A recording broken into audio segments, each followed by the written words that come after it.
So I'm here with Jay Al-Mohamed, and you are the founding director of the Lead On Network. You're an author, and you also work as a policy advisor for the federal government.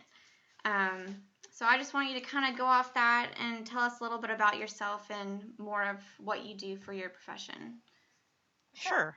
I think one of the biggest things for me is everybody has multiple hats. We all know it. We all talk about it. There's a reason it's a common phrase. And I have to admit, I really have embraced that. So during my day job, I am a policy advisor with the federal government, specifically with the Department of Labor. And I currently work with OSHA, Occupational Safety and Health Administration. Before that, I worked at the Office of Disability Employment Policy, and I spearheaded their Add Us In initiative. And what that is it worked with small businesses and local chambers of commerce to increase the hiring of people with disabilities, particularly in like marginalized communities and minority communities. So what works better than, people like to hire people they know and people in their neighborhood. So why are we not working with like local chambers? A lot of times if a business leads in their chamber, they're going to lead in their community. So this kind of goes into what you're going to be doing at South by Southwest for your panel, the Disasters and Diversity, Disability, and Media. What should the audience sort of expect when they go to your panel? What should they expect to hear? Sure. Honestly, I think education and nowadays in some ways entertainment need to come a little bit together.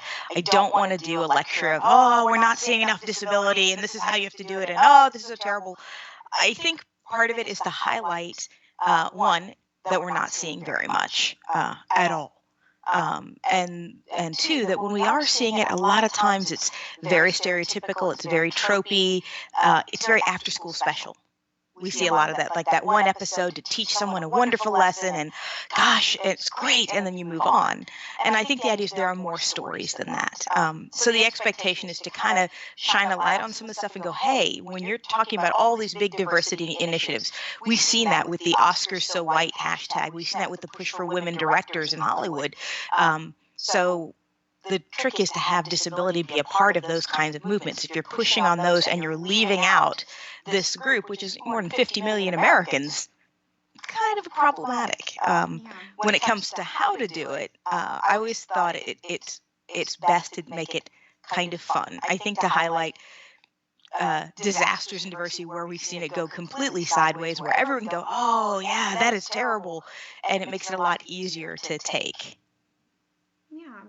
And for during the conference, is there anything that you're most excited about seeing? I'm mostly just jazzed to be there, so I'm like, I'm going to be there, and I intend to see everything. Yes. So. Have you been before? Not at all. Will this be your first panel too? I'm guessing. Well, at South by Southwest. South by Southwest, yeah. Yeah, I think the last one I did most recently was New York Comic Con. So. Oh, okay.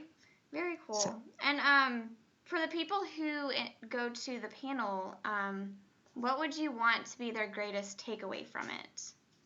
Sure. I tend to be really action-oriented, so I think it'll depend on where people are in the industry or in themselves, but I would say one would be the takeaway is the recognition of the fact that we aren't seeing a large group of people shown on television, in media, in writing. And actually, I have a great example that was given that I heard.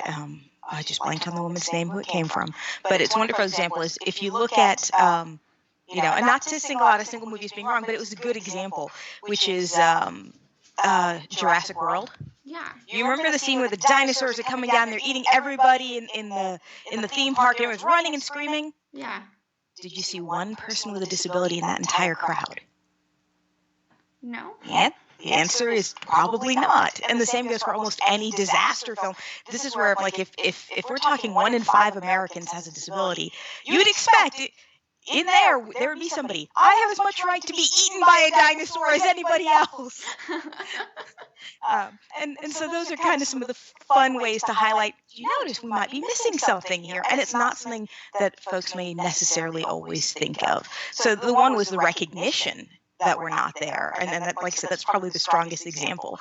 The second would be how easy it is to include in the background, a word here, somebody's uncle, it just was that there. And probably the third that I would tell people, like, this is your industry, whether you're someone who watches, who reads, you have as much right to stand up in the back of the room and have, hey, I have a question about this new series. Are you going to include anybody with a disability? Or someone's like, I'm writing for a newbie TV show. Why don't I have, the best friend, I don't know, have a limp? And just, there's no reason not to. And so the idea is wherever you are to be able to go, you can do one thing to make a change.